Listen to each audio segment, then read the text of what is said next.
This is ZNS Total Sports, brought to you by Fourth Terrace Diagnostic Center.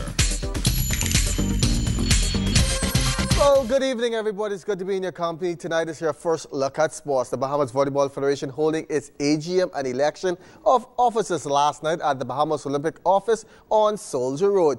Jomo Smith was elected the new president, joining Smith on the executive team are First Vice President Don Connors, Second VP Devin Smith, he's the President of the New Providence Volleyball Association, Third Vice President Dr. Gregory Swan. Crystal Forbes is the Secretary General. She will be assisted by Selena Cooper. The Treasurer is Raymond Rhymes Wilson. His assistant is Lloyd Davis. The new president talked about the Federation's main objectives moving forward. We're not going to make much drastic change. What we plan to do is we're trying to go back to basics, which is we want to get our youth and junior programs up and going vibrantly, strongly, so that we can then carry out our senior program and maintain the position that we are now holding in the Caribbean. In order to do that, we must develop the younger athletes at a more rapid pace than what we are doing. So with this in mind, we tend to tap into the resources of our associations. Family islands development, that'll be key on our list, to try to get into these family islands to see what type of athletes there are. They have a cadre of athletes down there that we haven't tapped into as yet.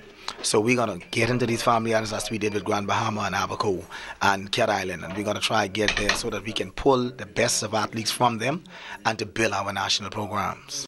Well, also high on the Federation's agenda will be implementing a structured beach volleyball program. We have been offered a chance by NORCECA Confederation, and there's a lot of development in beach volleyball. Our problem is we don't have a home base for beach volleyball, and that's what we will be working on.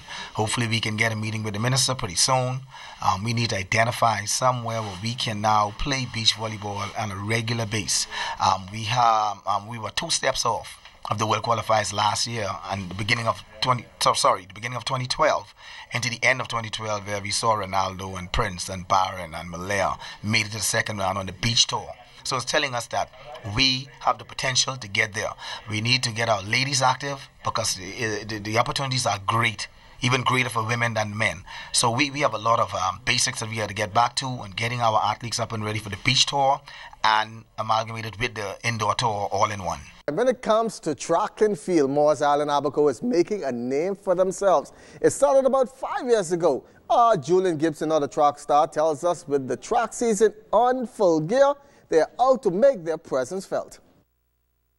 Morris Island track and field coach Anthony Williams, he is making a name for himself and the island of Morris Island when it comes to track and field. We came up a few years back. We was losing, but for the past 4 years we have done our thing. It was very successful with the track and field. Our guys broke high school national record, and a lot of our guys made Carifta teams and junior CAC teams and junior world team. Your track program started, where did it all came from? Well, there was a day I went to Morris Island College School where they was having a sports meet, and I didn't like how the kids would look, so I made up my mind I'm going to start training them. And from there I began to train a few kids, and then a whole lot of kids started coming to the camp, and it started to develop and become successful, and the rest is history. You don't have New Providence where you get all these big business houses, all these companies to support you. How difficult it has been for you? Well, it's been very difficult. In fact, I think I spent my whole life saving trying to develop the track team, because there are a whole lot of times when we doing things, parents really don't understand and they don't have the vision for it, and so they don't really support it well, and so it leaves me to use everything that I have to make sure that the kids be successful and that the track team go where it's supposed to be. It's a great need with us when it comes to financial help, because it's difficult for me trying to do it by myself. The governing body of track and field, the B3s, do they really support you in the way you would like that support to be?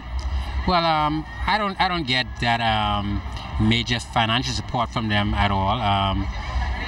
For some reason, they say they're not able to really support Morris Island Track Club as it stands, but they're looking into the future, trying to put elements in place where they can begin to assist a club like Morris Island, because we are in a different position from all the other clubs. the majority of the coaches, when they coach their kids go home to their parents, but the kids that I coach actually live in my house. And so my situation is a bit different. Reporting for ZNS Total Sports, I am Julian Gibson. Thanks a lot, Julian. Well, with the Grifter Boxing Championships apparently a thing of the past, amateur coaches around the country are trying to find other ways to keep our local fighters sharp in hopes of them one day reaching the Olympics and World Championship. One of those coaches is head of the Champion Amateur Boxing Club, Ray Minus Jr. That was a very good development program, and you know, we saw a lot of all the boxers, great boxers today came out of that, and so that is certain boxing. However, we still can make some fixing of that through tournaments going on in Miami, Florida, and that's our intent. Well, some of the top pool sharks in the country were in the capital over the weekend. It's the hope of many that more of these kinds of tournaments can take place moving forward so that the Bahamas can hold its own when it comes time for the international competition. When we travel to the United States, we basically place us at a disadvantage because the players there, the pressure of a money tournament, the pressure of playing against the better players, they experience that on a regular basis, as opposed to us. When we go most times, for the most part, when we go, we basically have no tournaments on a normal basis.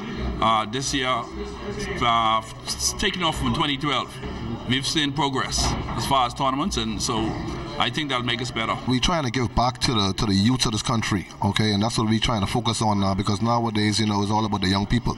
So every month from this point on, we're gonna be hosting $1,000 tournaments, $2,000 tournaments, and as the population grow in the field, we tend to probably take it up to $5,000. And finally, tonight, the 2013 Hugh Campbell Basketball Classic is right around the corner. Everybody's excited about that. Coach of the defending champions, the CC Sweden Cobras, Mario Bolex, he's not worrying about the return of the Grand Bahama top teams and the Tabernacle Baptist Falcons. But at the same time, he thinks they will bring a more competitive edge to the tournament. You always want to display the best, the real top of the top, you know, and it's good that they decide to come back along with St. George's, now along with Sunland and 8 Mile Rock. So it's always good to have those guys. We all friends, but at the end of the day, you know, sometimes decisions are made based on their own reasoning, and now it's time for them to come back and show if their program is still up on power with those who have been the successes for the last few years. And that's going to do it for my check on sports. Regional news is coming up next with Ken Dino Knowles.